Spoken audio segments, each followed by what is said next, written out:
No curso do SESI 2019, na módulo de eletrônica de potência aplicada ao sistema elétrico, nós vamos apresentar um trabalho sobre impacto do sistema HVDC multi-feed no SIM. Temos como objetivo descrição dos sistemas multi-feed HVDC e suas interações entre si e com o sistema de corrente alternada do sistema Sudeste. Nós vamos abordar as falhas de comutação das estações inversoras por oscilação de tensão no sistema de transmissão de corrente alternada. Vamos apresentar também simulações dos principais efeitos causados pela falha de comutação conjunta nos dipólos. E também vamos falar de medidas implementadas para mitigar os impactos da operação no SIM. Os professores são o professor Rondinelli e o professor Rafael, e os alunos sou eu, Álvaro Luiz, Zanco e o Luiz Felipe. Eu sou de operação, oriundo de usina hidrelétrica e subestação, onde trabalhei 10 anos e estou há 20 anos com a operação de sistema elétrico, e é por isso que a gente resolveu apresentar esse trabalho que está bem direcionado ao nosso trabalho. Meu nome é Luiz Felipe, eu sou engenheiro eletricista, atualmente eu já trabalho na Itaipu Binacional, já trabalhei na distribuidora aqui do estado do Paraná, que é a Copel, trabalhei como eletricista lá, depois passei a técnico, sempre na área da distribuição, até eu virar engenheiro nessa mesma empresa na distribuidora.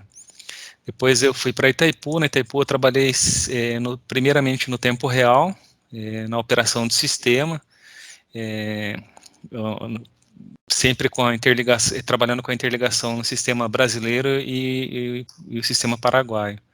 Depois eu trabalhei na área de programação elétrica e atualmente eu faço a supervisão das equipes de tempo real da operação do sistema. Então, como o Zanco comentou, o fato da gente estar associado e estar trabalhando nessa área, a gente achou interessante esse trabalho para que desenvolver ele justamente com o propósito daquilo que a gente já faz hoje no dia a dia, aliando com o que a gente viu no curso do SESI, nesse módulo 6. Então, continuando a apresentação, para a gente poder fazer uma introdução sobre a descrição dos sistemas multi-feed na HVDC no SIM, mais especificamente a região sudeste, a gente pega um pouco do contexto aí de como que a operação do sistema HVDC iniciou no Brasil, né? Ela iniciou com a entrada dos bipolos de Foz do Iguaçu e Biúna, né? Juntamente com a entrada de Itaipu, pelo fato de ter duas frequências no sistema, né, 50 e 60 Hz, pelo fato do Paraguai possuir frequência 50 Hz. Então, dessa forma, aliado à distância que Itaipu está, né, na cidade de Foz do Iguaçu, do centro de carga do sistema brasileiro, principalmente na época, né, que era mais concentrado no Sudeste, né, atualmente continua mais concentrado no Sudeste, porém, então, foi desenvolvido esse sistema aí de transmissão de corrente contínua, onde que entrou em 84 aí os dois bipolos, 1 e 2, do elo Foz do Iguaçu e Biúna. Depois de 30 anos,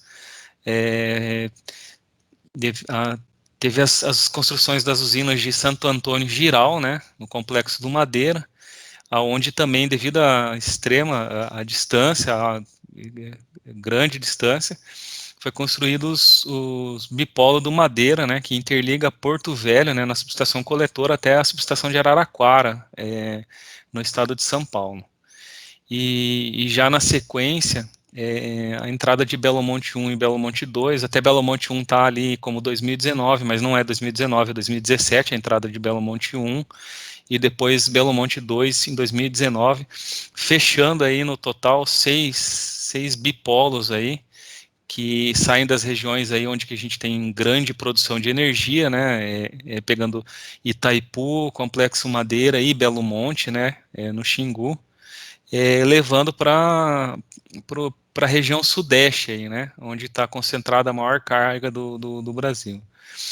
A carga mais ou menos aproximada aí dos bipolos aí acabam injetando em torno de 20 gigawatts do sistema. Aí, se a gente for fazer essa análise com a carga do Sudeste, aí, que é de aproximadamente 45 a 50 gigawatts, aí, dá quase próximo aí de 50% da carga dessa região injetando nesses bipolos. Então, aí um pouco mais da questão de como que é essa transmissão, né? Os bipolos de Itaipu são 2 circuitos, né? Dois bipolos aí com capacidade de 3.150 megawatts cada um. O Madeira também, 2 de 3.150 e Belo Monte 1, 4.000 megawatts e Belo Monte 2, 4.000 megawatts. O tamanho das linhas aí, vê que a diferença de Itaipu é um pouco menor, né? 800 quilômetros aproximadamente. O Madeira a gente tem 2.300 quilômetros e Belo Monte 1, 2.092, porque Belo Monte 1 vai até Estreito, né? E Belo Monte 2 tem quase 500 quilômetros a mais aí, porque esse vai até o terminal Rio ali, né? Então, o fato de ter esses bipolos é o que eu tinha comentado antes, né? A abundância desses recursos hídricos em regiões distantes, né, do centro de carga, né? Então, a gente tem usinas grandes, né, porém afastadas desse centro de cargas.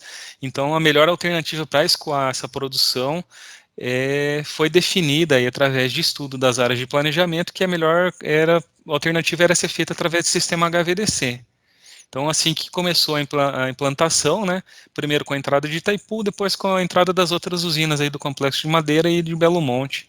Então, chegando a esse conjunto de 6 bipolos aí na região do Sudeste.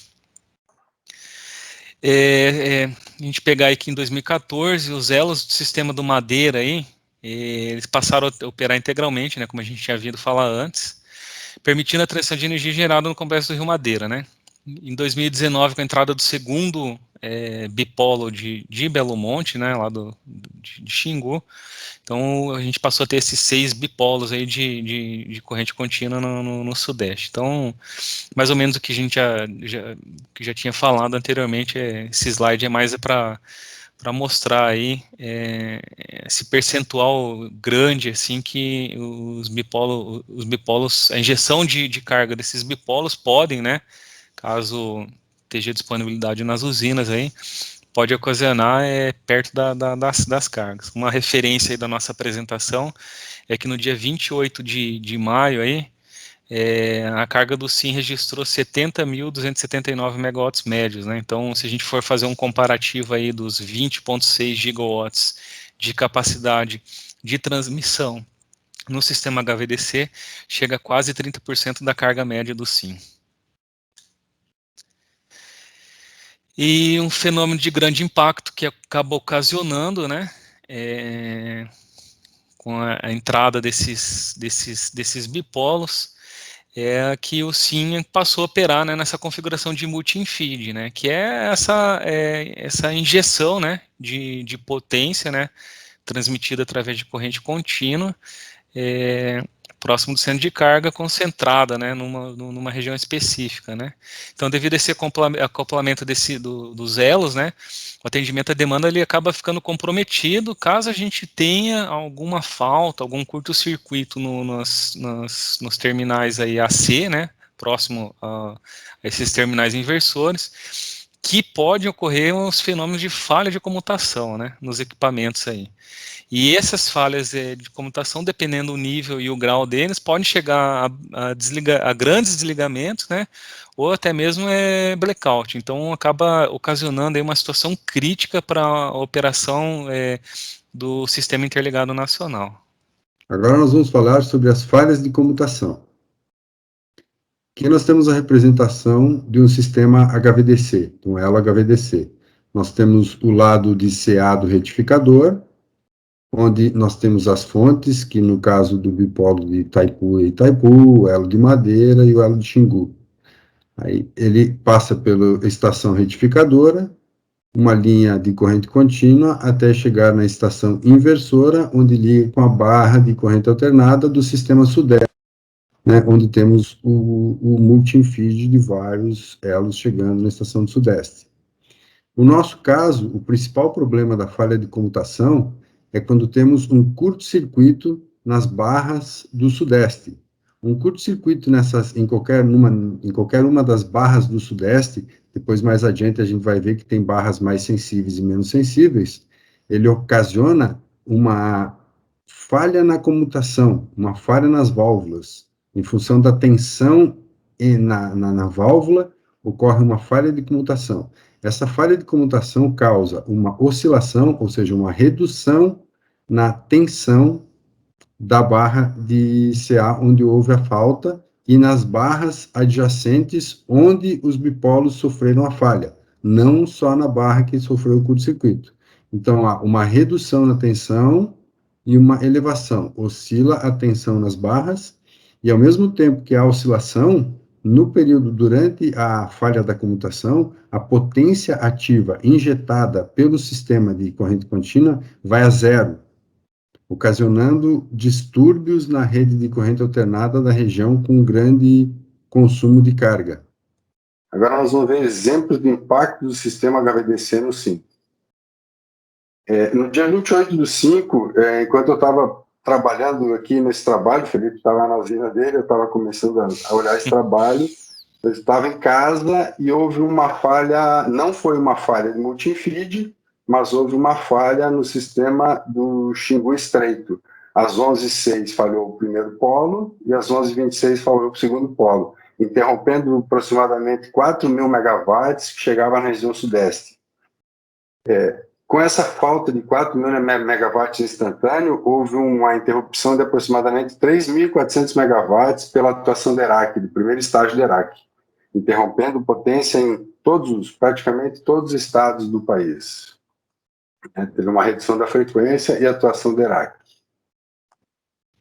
A ideia da simulação é mostrar um pouco essa falha de comutação, né, que a gente viu ali, com a aplicação de um curto-circuito aí na rede AC, na região sudeste, aí, próximo de um dos bipolos. Então, para a gente chegar nessa simulação, primeiro, a gente precisa saber, ter um entendimento de duas variáveis que são importantes para a simulação, porque a simulação ela vai ser feita no Anatem, porém, para que ela seja executada no Anatem, o sistema, o HVDC, ele é um pouco mais complicado para você fazer simulação no Anatem. Então, existe o DIF e o TVZ. O DIF é a diferença do início da falha, que é um tempo medido em milissegundos, tá? Onde a falha de comutação ela não ocorre no início da falta aplicada em uma das barras do sistema.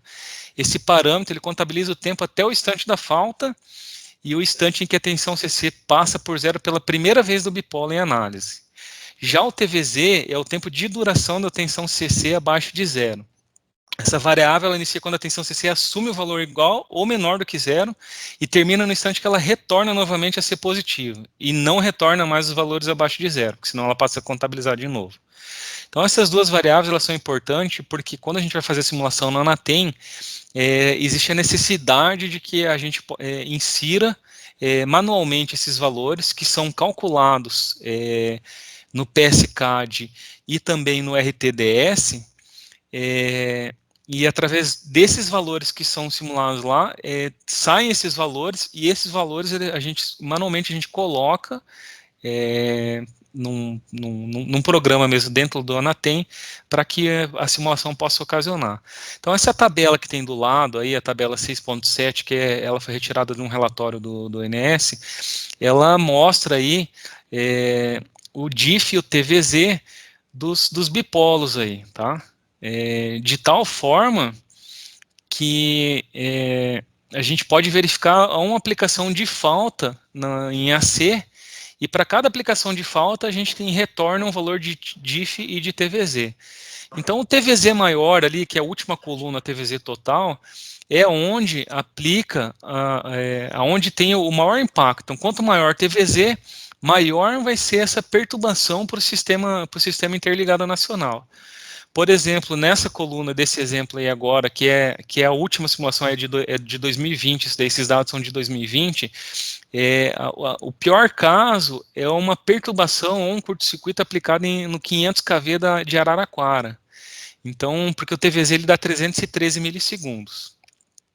E se a gente vê o 440 de Araraquara, que é a última linha, a gente tem um 287 milissegundos, que é o segundo pior caso.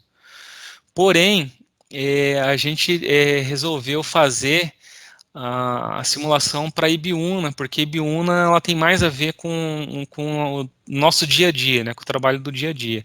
E também porque Ibiúna também é um caso complicado ali, tem um TVZ total de 244 milissegundos. Então a simulação ela vai ser um curto-circuito na barra de 500 kV de Ibiúna e a gente vai poder observar melhor com os gráficos ali.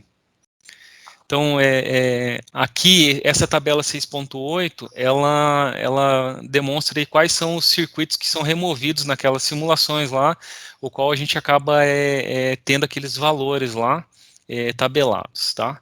Então, também aqui estou mostrando aqui, a gente está mostrando que tem a questão da simulação no Anatem, né? E o que já tinha falado, já que o pior caso é Araraquara e o caso simulado é em Ibiúna. Então, a simulação que a gente utilizou para chegar nos gráficos ali, ela é de um caso que de fevereiro de 2021, então ele roda o AnaRede, tá, com todo o sistema elétrico brasileiro aqui, tá, todo o sistema elétrico brasileiro tá no AnaRede, roda o caso, não precisa rodar na AnaRede, né, a gente rodou simplesmente no Anatem, só que o Anatem vai lá, busca esse caso lá da AnaRede, se ele tiver convergido, o Anatem, beleza, aceita, roda, e para o caso específico desse Anatem que a gente está rodando, a gente usou esse arquivo aqui, o DVT IBN TVZ, que eu vou abrir aqui.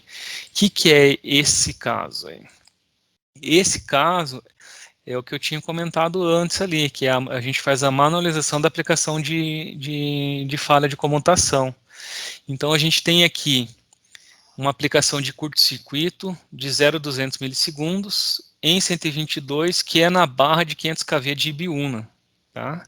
Então, a partir desse momento que tem a aplicação de curto-circuito, o que acontece? A gente começa a ter a falha de comutação na subestação, de acordo com aquele tempo, ó, o tempo que a gente tem lá tabelado lá, vai entrando, aplica, a PFC significa aplicação de falha de comutação, então a gente aplica a falha de comutação em Ibiúna, depois em Estreito, depois no Madeira, e depois a aplicação de falha de comutação no Terminal Rio.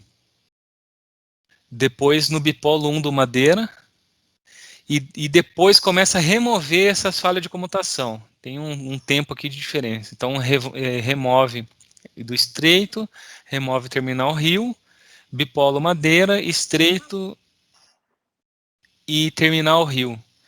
Daí remove aqui até chegar em remover em Ibiúna. Então, assim, Ibiúna foi a primeira a entrar e foi a última a sair, mas isso é devido pela proximidade, né, desse curto na rede alternada, que é no terminal de Ibiúna de 500 kV, né? Então, a tendência é que seja mais grave mesmo no bipolo de Foz do Iguaçu e Ibiúna, né? E após o término do Ibiúna, remove o circuito com a abertura da Bateias Ibiúna 500 kV, né, que são dois circuitos, 1 e 2. Então a simulação ela se desenvolveu dessa forma, né? A gente pegou um caso convergido do SIM mesmo, né, do SIM-BR, e aplicou esse programa, né, manual dentro do Anatem, e dessa forma a gente, após rodado aqui, né, a gente rodou esse caso, a simulação, a gente vai no plot CPEL, né, não vou pôr agora, porque a simulação que ela vai ter um tempo para acontecer aqui, mas os resultados são esse aqui da apresentação, que é que está aqui. Então, para o caso aqui, na barra, com esse curto-circuito aplicado na Ibiúna, a gente, no caso base lá da AnaRede, era uma transmissão que estava em torno de 3.100 megawatts aí. Você vê que ela desce, vai para zero mesmo, né? ela tem um estalo aqui, volta para zero de novo até começar a retomar a potência elétrica aqui a ser transmitida de novo. Da mesma forma que a gente está vendo aqui para a Ibiúna, a gente pode analisar para o sistema HDVC do Madeira da Araraquara, né?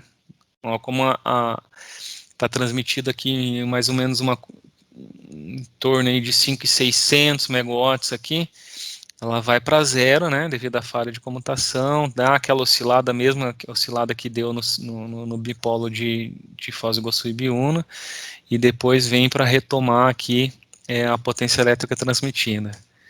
E da mesma forma para Xingu Estreito e Xingu Terminal, é o somatório das duas aqui, né? Perceba que a gente tem esse overshoot aqui para todos os casos, né? Aqui do Estreito e Xingu ela dá um pouco mais para cima, mas ela desce e retoma depois para a potência elétrica transmitida. E aqui o total, né, o somatório total delas, né? Imagina a gente tá com uma transmissão no sistema multifeed aí de 15 mil e aqui deve estar até perto de 15.500, alguma coisa, e vai para zero, né? Então o sistema balança, né? Ainda mais dependendo a carga do sistema e a própria regulação primária que esse sistema tem durante que está essa operação, né? Então, até acho que tem o próximo slide, está mais próximo aqui para tentar ver. Por mais que seja por pouco tempo, aqui a gente vai ver que isso está na ordem aqui de milli, a gente está transmitindo em torno de 15.500 megawatts e vai para zero, né? Então o sistema sente, né? Então essa falha de comutação aí dos inversores, ela traz transtornos e desafios para a operação interligada. E nesse slide aqui agora que a gente está vendo, está um agrupado, né, do sistema do HVDC total, para ver como que cada uma dos bipolos se comporta de acordo com o total, né. Era esperado mesmo que o bipolo de Ibiúna retomasse um pouco mais devagar pelo fato do curto ser na cara, né, e pelas simulações que a gente fez que foram feitas, né, no PSK na RTDS, elas mostram, né, aqueles tempos lá, né, o TVZ e o DIF lá que acabam trazendo essa diferença. Provavelmente se a simulação que a gente estivesse apresentando fosse para um curto-circuito mais próximo lá do 500 kV de Araraquara, talvez o bipolo do Madeira, que é esse verde, talvez era o que poderia estar apresentando essa curva mais parecida com a do LCC de Foz do Iguaçu e Ibiúna. Então, a simulação, apesar de ser rápida, mas é o tempo que a gente tem, ela traz esses impactos aí para a operação interligada, né? Então, eu vou passar para o Zanco, ele vai falar um pouco mais sobre esses problemas e desafios que a gente tem aí do sistema multi-infeed. Aqui está sendo objeto de muito estudo, né? Medidas para mitigar o impacto dessa falha de comutação dos HVDCs para a operação do SIM. Aqui a gente tem as medidas, né, para aumentar a segurança no sistema em virtude desse cenário de multi-feed. Existem instruções na operação com a limitação da potência total transmitida pelos elos HVDCs, são várias instruções com limitações de fluxo, por período de tensão, dependendo da variação de carga, variação de tensão, tem entrada de filtros, entrada de reatores.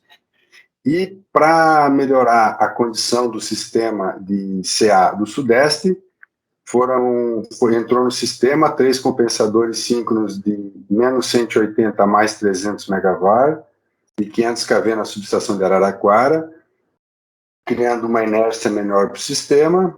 Foram construídos mais 2 circuitos de 500 kV de Estreito Fernão Dias, linha de 500 kV Araraquara 2 Fernão Dias e 500 kV Araraquara Campinas, uma linha de 500 kV Cachoeira Paulista Fernão Dias e 3 unidades de transformador de Fernão Dias de 440 para 500. Tudo isso com o objetivo de melhorar o nível de curto-circuito na região sudeste né, e conseguir trazer mais energia desses elos HVDC, que é um dos principais objetivos, né, e aí, continuando as medidas para mitigar o problema, para manter uma inércia, para conseguir manter uma inércia no sistema sudeste, o ONS trabalha com algumas, dentro das limitações, e melhorar o nível de curto-circuito, a gente tem instruções de operação. E dentro dessas instruções de operação, conforme a carga do sistema, a gente tem que manter um número mínimo de unidades em operação no sistema sudeste para poder ter uma inércia melhor no sistema. E aí que está as dificuldades da operação, porque eu preciso trazer essa energia nos HVDCs e eu corro risco. E dentro da crise hídrica que a gente está tendo no Brasil, a gente não tem muita água para gerar. Esse ano já está pior ainda, vem há muitos anos sem conseguir recuperar os reservatórios. Então a gente depende mais ainda, cada vez mais, dos elos HVDC. Então, o que está se trabalhando, além de se saber do problema do multi-feed, tentar resolver, a inércia sintética e o armazenamento de energia podem vir a ajudar, contribuir para diminuir o problema da falha de comunicação do multi-feed. Isso é um desafio grande da área de planejamento do ONS. E tem também, o ONS está desenvolvendo um projeto junto com a UFSC, a Universidade Federal de Santa Catarina, com o uso de PMU e função energia para tentar resolver, mitigar cada vez mais o problema da falha de comutação nos elos HVDC.